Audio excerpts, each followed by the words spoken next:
In this video, I'm going to show you how to upsert points using Qdrant in N8n step by step so you can quickly add or update vector data inside your workflow without confusion. This is a really useful setup if you're building AI automations, managing embeddings, or storing searchable data in a vector database. By the end of this tutorial, you'll know exactly where to click, what to choose, and how to run the node successfully. If this video helps, please hit the like button and subscribe for more N8n tutorials just like this.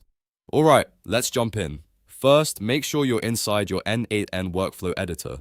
On the right side, open the Nodes panel and look for Qdrant. You can either scroll through the list or use the search bar to find it faster. Once you see the Qdrant node, click it to add it to your workflow canvas.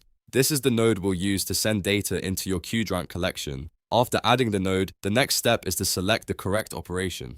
In the node settings, choose Upsert Points. Upsert means the node will either insert new points or update existing ones if they already exist. That makes it ideal when you want to keep your vector database in sync with the latest data from your workflow. Now, you need to configure what you want to upsert. This is where you define the actual data that will be sent to Qdrant. Depending on your use case, you may need to map the point ID, the vector values, and any payload information you want to store along with it. If you're working with embeddings, make sure the vector data is connected correctly from a previous node.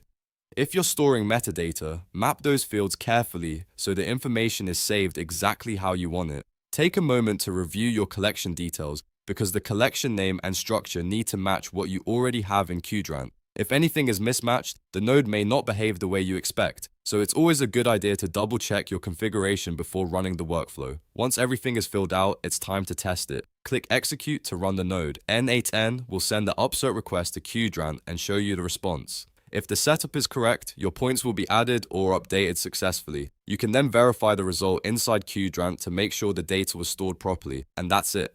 You've now learned how to upsert points using Qdrant in N8n. It's a simple but powerful process that can save you a lot of time when working with vector databases and automated workflows. If you found this helpful, make sure to like the video, subscribe to the channel, and turn on notifications so you don't miss the next tutorial. Thanks for watching, and I'll see you in the next one.